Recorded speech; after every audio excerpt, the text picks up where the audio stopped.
દેવભૂમિ દ્વારકા કે જ્યાં બોરવેલમાં 2.5 વર્ષની એન્જલને બચાવવા માટે મહેનત કરવામાં આવી રહી છે। ઓપરેશન જિંદગી ચાલુ છે। 6 કલાક થઈ ગયા। બાળકીને બચાવવા માટેનું કાર્ય હજી પણ ચાલુ છે। રાણ ગામે 2.5 વર્ષની બાળકી બોરવેલમાં ખાબકી ગઈ। રમતા રમતા આ બાળકી 100 ફૂટ ઊંડા બોરવેલમાં પડી। બાળકી 25 થી 35 ફૂટ ઊંડે ફસાઈ હોવાનું અનુમાન છે। આર્મી, એનડીઆરએફ, એસડીઆરએફની મદદ મંગાવાઈ છે। 108 અને આર્મીની ટીમ સ્થળે પહોંચી ગઈ છે અને 6 કલાકથી બાળકીને બચાવવા માટે ઓપરેશન યથાવત છે। બોરવેલની અંદર ઓક્સિજન મોકલવામાં આવ્યો છે। કલેક્ટર, મામલતદાર, ટીડીઓ સહિતના તમામ અધિકારીઓ સ્થળે પહોંચ્યા છે। બોરવેલમાંથી બાળકીનો અવાજ સંભળાતો હોવાનું ત્યાંના સ્થાનિકોએ કહ્યું। કલેક્ટર પણ સ્થળે પહોંચ્યા છે અને તેમણે એબીપી અસ્મિતા સાથે વાતચીત કરી। તેમણે કહ્યું કે બાળકીના રડવાનો અવાજ આવે છે। એન્જલ માટે રાજ્યભરમાં પ્રાર્થનાઓનો દોર શરૂ થઈ ગયો છે। થોડી વારમાં જ એનડીઆરએફ પણ સ્થળ પર પહોંચી જશે। આર્મીની ટીમ સ્થળે પહોંચી ગઈ છે। 108ની ટીમ પણ પહોંચી ગઈ છે અને બાળકીનો રડવાનો અવાજ આવે છે એટલે એક આશા જીવંત છે કે બાળકી થોડી વારમાં બહાર આવી શકે છે। કલેક્ટર, મામલતદાર, ટીડીઓ સહિતના તમામ અધિકારીઓ સ્થળે પહોંચ્યા છે। એન્જલ રમતા રમતા 100 ફૂટ ઊંડા બોરવેલમાં ખાબકી છે। અનુમાન એવું છે કે એન્જલ 25 થી 35 ફૂટ બોરવેલમાં અંદર છે અને તેને બચાવવાની કામગીરી તાત્કાલિક ધોરણે શરૂ કરી દેવામાં આવી છે। આર્મીની મદદ લેવામાં આવી છે અને સ્થાનિકો પણ સ્થળે ઉમટ્યા છે। પ્રશાસન સ્થળ ઉપર છે। કલેક્ટર, પોલીસનો કાફલો, ધારાસભ્ય, સ્થાનિક જેઓ અત્યારે સ્થળ પર હાજર છે। તો બીજી તરફ પરિવાર પ્રાર્થના કરી રહ્યો છે કે એન્જલ સહી સલામત બોરવેલમાંથી બહાર નીકળે, જલ્દી બહાર નીકળે।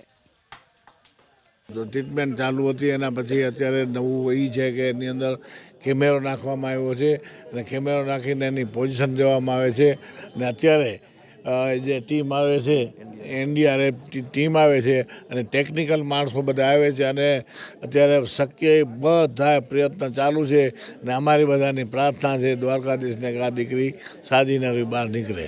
કલ્યાણપુર તાલુકાનું આ રાણ ગામ છે જ્યાં બપોરે 1 વાગ્યાની આ ઘટના છે। ત્યારે વાત કરીએ તો જે બાળકી છે તે અંદર 30 થી 35 ફૂટ ઊંડા છે તે બોરમાં પડી ગઈ છે। ત્યારે તેમને બચાવવાના છે તે તમામ પ્રયાસો છે તે વહીવટીતંત્ર દ્વારા હાથ ધરવામાં આવ્યા છે। વાત કરીએ તો હાલ જે નવું અપડેટ છે તે મળી રહ્યું છે કે આ 35 ફૂટ અંદરનો જે બોર છે તેમાં પાઇપ દ્વારા છે તે કેમેરો નાખવામાં આવી રહ્યો છે। જે પાઇપ વડે આ કેમેરાના વિઝન છે તે જોવા મળી રહેશે અને અંદર બાળકીની શું સ્થિતિ છે તે જોવા મળશે। તદુપરાંત બાળકીને હુંકમાં લેવા માટે કે જે દેશી બાબતમાં આપણે કહી શકીએ કે મીંદડી કહેવાય છે તેવું એક સાધન છે તે પણ અંદર નાખવામાં આવ્યું છે જેથી જો બાળકી એમાં આવી જાય તો બાળકી થોડી એની સ્થિતિ છે તે પણ જાણી શકાય છે। ત્યારે વાત કરીએ તો જિલ્લા વહીવટીતંત્ર છે તે અત્યારે તમામ પ્રયાસો છે તે હાથ ધરી રહ્યું છે। બપોરના 1 વાગ્યાથી અત્યારના જે તે 5 અને 5:15 છે તે વાગી ગયા છે। ત્યારે જિલ્લા વહીવટીતંત્ર છે તે ખડે પગે છે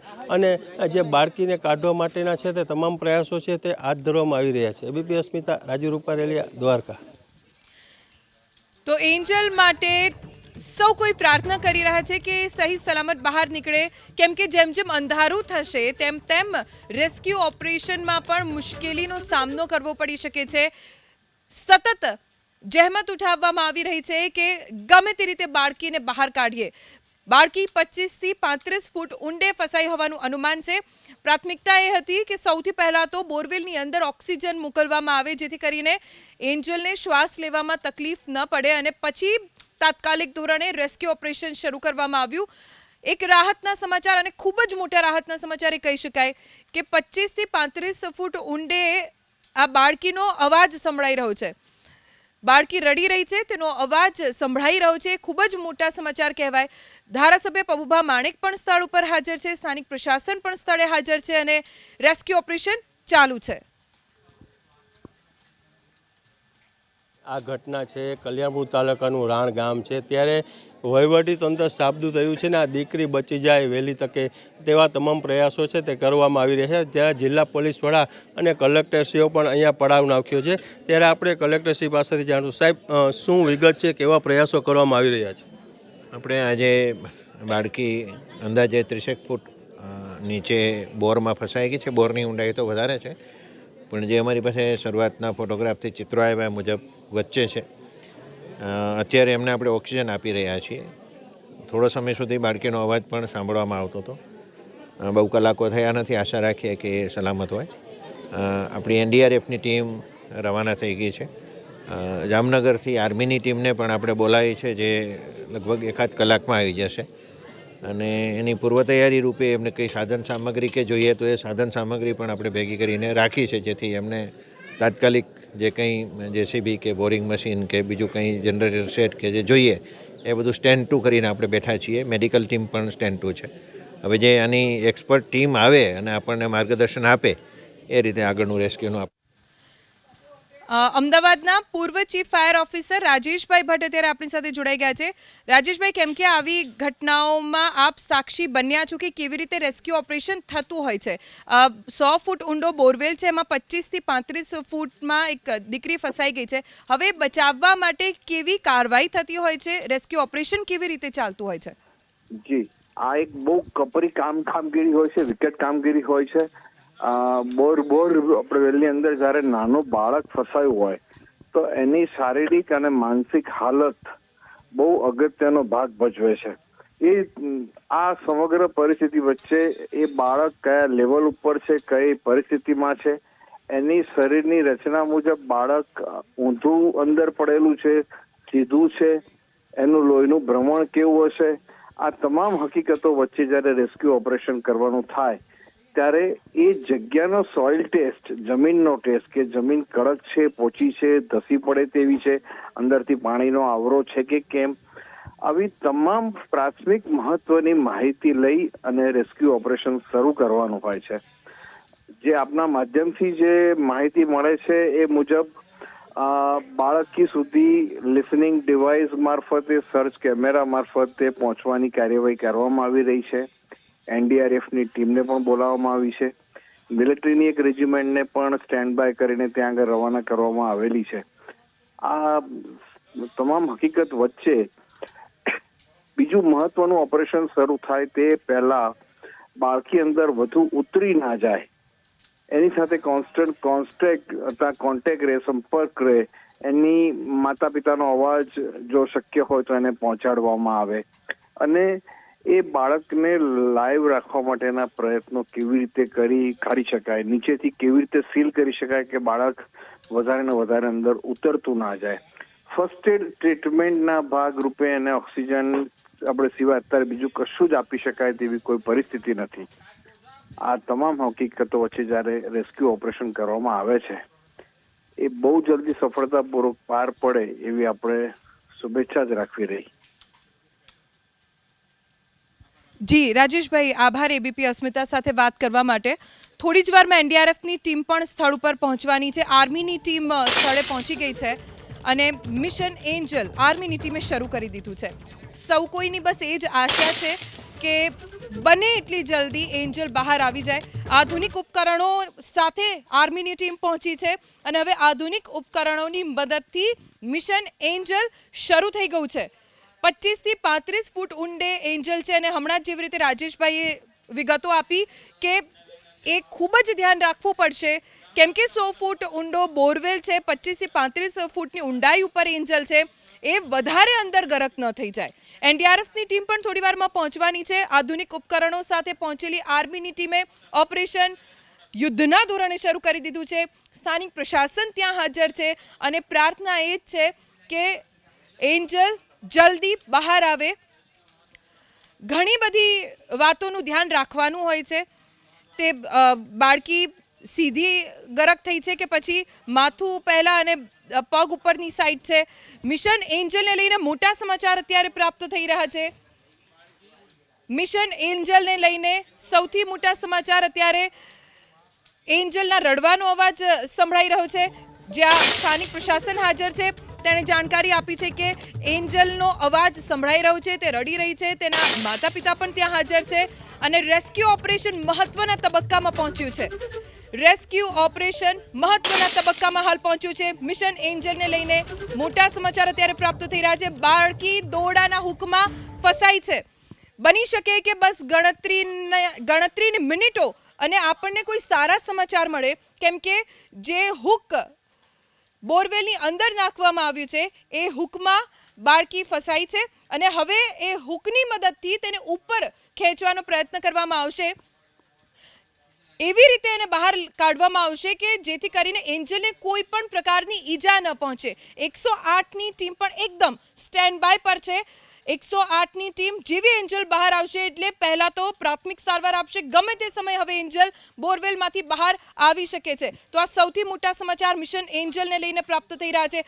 આપણે સૌ કોઈ બસ અત્યારે એક જ પ્રાર્થના કરી શકીએ કે એન્જલ જ્યારે બહાર આવે ત્યારે હેમખેમ હોય, તેને કોઈ પ્રકારની તકલીફ ન હોય. પણ સતર્કતાના ભાગરૂપે 108ની ટીમ અને નજીકના આરોગ્ય કેન્દ્રમાં ડોક્ટર્સની ટીમને સ્ટેન્ડ બાય રાખવામાં આવ્યા છે. બાળકી દોરડાના હુકમાં ફસાઈ ગઈ હોવાની માહિતી પ્રાપ્ત થઈ છે અને હવે ગમે તે સમયે બાળકી બહાર આવી શકે છે. સૌથી મહત્વની વાત એ છે કે એન્જલના રડવાનો અવાજ આવી રહ્યો છે. 6 કલાક થઈ ગયા છે અને એન્જલ આ બોરવેલમાં ફસાઈ છે. 6 કલાકથી આ બાળકી જિંદગી સામેનો જંગ લડી રહી છે અને હવે સારા સમાચાર મળે એને બસ ગણતરીની મિનિટો અથવા તો એમ કહી શકાય કે ગણતરીના કલાકો. ડોક્ટર્સની ટીમને પણ તૈયાર રાખવામાં આવી છે. જેવી એન્જલ બહાર આવશે તાત્કાલિક તેને સારવાર આપવામાં આવશે. તેના માતા પિતા, ત્યાં સ્થાનિકો, જે કોઈ પણ એબીપી અસ્મિતાના માધ્યમથી જોડાયેલું છે, સૌ કોઈ, આપણે સૌ એક જ પ્રાર્થના કરી શકીએ કે એન્જલ જલ્દી બહાર આવે અને તે હેમખેમ હોય. તેના શ્વાસ ચાલુ છે, તેના રડવાનો અવાજ આવી રહ્યો છે. 108ની ટીમ એકદમ સ્ટેન્ડ બાય પર છે. ગમે ત્યારે હવે એન્જલ બહાર આવી શકે છે. અમે તમામ અપડેટ મિશન એન્જલને લઈને આપને પહોંચાડી રહ્યા છે. 100 ફૂટ ઊંડો બોરવેલ અને તેમાં 25થી 35 ફૂટ અંદર એક બાળકી, એ પણ માત્ર 2.5 વર્ષની બાળકી. આ દીકરી છેલ્લા 6 કલાકથી જંગ લડી રહી છે. એક જંગ શ્વાસનો એ બોરવેલની અંદર અને એક જંગ રેસ્ક્યુ ઓપરેશનનો જે અત્યારે ત્યાં ચાલુ છે. આર્મી, NDRF, સ્થાનિક પ્રશાસન, ફાયરના જવાનો સતત રેસ્ક્યુ ઓપરેશન કરી રહ્યા છે અને સૌથી મોટી વિગત જે અત્યારે પ્રાપ્ત થઈ છે તે મુજબ જે દોરડું બોરવેલમાં અંદર નાખવામાં આવ્યું છે એન્જલને બહાર કાઢવા માટે, તેના હુકમાં એન્જલ ફસાઈ છે અને હવે ધીમે ધીમે એ દોરડાને બહાર કાઢવાની કામગીરી ચાલુ છે. આર્મી આધુનિક ઉપકરણો સાથે સ્થળે પહોંચી છે એટલે આ ઉપકરણોની મદદથી એન્જલને બહાર કાઢવાની કામગીરી ચાલુ છે. 108ની ટીમ તૈયાર છે સ્થળ ઉપર. ડોક્ટર્સની ટીમ પણ તૈનાત છે. એન્જલ સુરક્ષિત હોવાના સંકેત પ્રાપ્ત થઈ રહ્યા છે. આ ખૂબ જ સારા અને મહત્વના સંકેત કે એન્જલ સુરક્ષિત છે તેનો અવાજ સંભળાઈ રહ્યો છે. 6 કલાકથી આ દીકરી બિચારી અંદર બોરવેલમાં ફસાઈ છે. જમીનમાં અંદર 25-35 ફૂટ જ્યાં સાવ અંધારું છે અને જરા વિચાર કરો, જો આ દીકરી થોડીક અંદર ગઈ હોત તો વધારે સમય લાગ્યો હોત, પણ તાત્કાલિક ધોરણે કામગીરી શરૂ કરી દેવામાં આવી. જેવી જાણકારી મળી રાણ ગામે સ્થાનિક પ્રશાસન પહોંચ્યું, રેસ્ક્યુ શરૂ કરી દેવામાં આવ્યું અને ડોક્ટર્સની ટીમ અત્યારે તૈયાર છે. ગમે તે સમયે એન્જલ બહાર આવી શકે છે. આ ખૂબ જ સારા, બહુ જ સારા સમાચાર કહેવાય, કેમ કે એન્જલના રડવાનો અવાજ આવી રહ્યો છે અને સીસીટીવીના દ્રશ્યોમાં પણ એન્જલ દેખાય છે. બોરવેલની અંદર સીસીટીવીથી કેમેરા નાખવામાં આવ્યા છે અને તેનાથી પ્રયત્ન થઈ રહ્યો છે જોવાનો કે એન્જલ કેવી રીતે બોરવેલમાં ખાબકી છે. એન્જલનો રડવાનો અવાજ આવે છે. 6 કલાકથી તે અંદર ફસાઈ છે. તાત્કાલિક ધોરણે રેસ્ક્યુ ઓપરેશન શરૂ કરવામાં આવ્યું અને 4 થી 6 કલાકની અંદર તો આર્મી પણ પહોંચી ગઈ અને હવે આધુનિક ઉપકરણોથી એન્જલને બહાર કાઢવાની પ્રક્રિયા ચાલુ કરવામાં આવી છે. આ જુઓ, એક દ્રશ્ય અમે આપને બતાવી રહ્યા છે જેમાં દોરડાને ખેંચવાનો પ્રયત્ન થઈ રહ્યો છે અને ખૂબ જ ધ્યાનથી આ દોરડું ઉપર ખેંચવું પડે, કારણ કે 2.5 વર્ષની દીકરી અંદર ફસાઈ છે અને કોઈ પણ પ્રકારની ઈજા ન પહોંચે તેનું ખાસ ધ્યાન રાખવામાં આવે છે. ઉપરથી શિયાળાનો સમય છે, અંધારું જલ્દી થઈ જાય એટલે એ પણ ધ્યાન રાખવાનું છે કે અંધારું થાય એ પહેલાં આ ઓપરેશન શરૂ થાય, કેમ કે પહેલેથી જ બોરવેલમાં અંદર અંધારું હોય અને ઉપરથી જો જેમ જેમ સાંજ ઢળતી જશે અંધારું વધશે અને રેસ્ક્યુ ઓપરેશનમાં તકલીફ પણ પડી શકે છે. એટલે પ્રાથમિકતા એ જ છે કે બને એટલી જલ્દી આ ઓપરેશનને પાર પાડવામાં આવે અને હવે બસ ગણતરીની મિનિટો કે કલાકો, જલ્દી જ આપણને શુભ સમાચાર મળી શકે છે. એન્જલ જલ્દી જ બહાર આવી જશે. દ્વારકામાં ઓપરેશન એન્જલ અંતિમ તબક્કામાં છે. માસૂમને બચાવવા માટે ઓપરેશન જિંદગી અંતિમ તબક્કામાં છે. રાણ ગામે 2.5 વર્ષની બાળકી એન્જલ જે બોરવેલમાં ખાબકી છે અને બોરવેલમાં ફસાયેલી એન્જલ હવે દોરડાના હુકમાં ફસાઈ છે. ગમે ત્યારે એન્જલ આવી શકે છે બહાર. આર્મી જહેમત ઉઠાવી રહી છે કે એન્જલ ધીમે ધીમે બહાર આવે. ખૂબ જ ધ્યાનથી એન્જલને દોરડાની મદદથી બહાર કાઢવામાં આવી રહી છે. 108ની ટીમ અને ડોક્ટરની ટીમ સ્ટેન્ડ બાય છે. 108ની ટીમ એકદમ સ્ટેન્ડ બાય છે, કેમ કે ગમે ત્યારે એન્જલ હવે બહાર આવી શકે છે. રેસ્ક્યુ ઓપરેશન અંધારું થાય તે પહેલા પૂર્ણ કરવાના પ્રયત્ન છે. અંધારું થશે એ પછી રેસ્ક્યુ ઓપરેશનમાં પણ મુશ્કેલીનો સામનો કરવો પડી શકે છે.